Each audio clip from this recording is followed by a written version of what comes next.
Oy, mano. Tagal mo hindi binabayadan utang mo.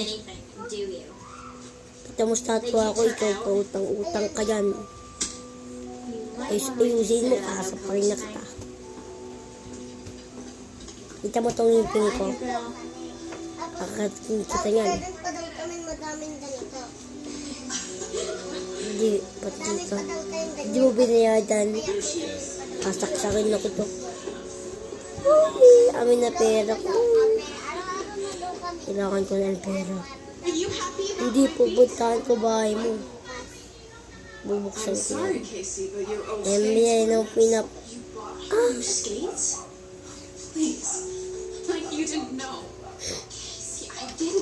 Nakapayan sa bahay. Gusto, hindi nababayad ng utang. Lalo na yung nakalimutan sa mga sa. Tatay mo nga singgera.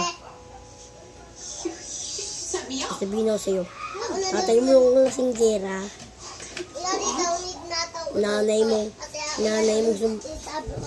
Nanay mong sumbungera. At kapatid mo mukhang pangit. At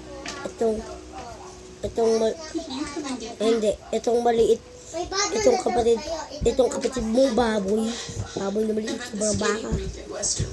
Sobrang mo utang, kita mo statwa na lang eh. May dadaan. Sabi mo, kumuha ng pera. Kailangan ng pera.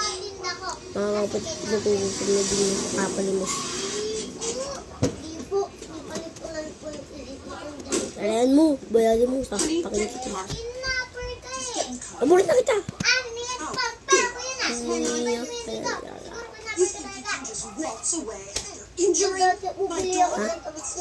Hotdog, ano na? Hotdog. Bigay mo sa akin pera mo.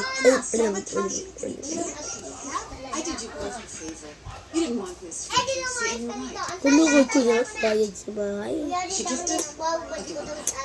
But Casey will never fight for it. And she's too polite to do what you have to do. Just push past everyone and everything and just Babayad sa sapat ko sa bayag. the example. You shall Hindi na mo ko sa sapat sa bayag.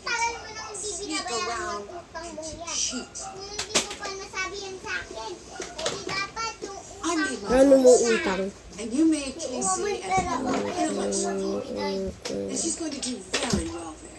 Bigay mo. See, we agree. My daughter is brilliant. She will succeed at whatever she does. But she will do it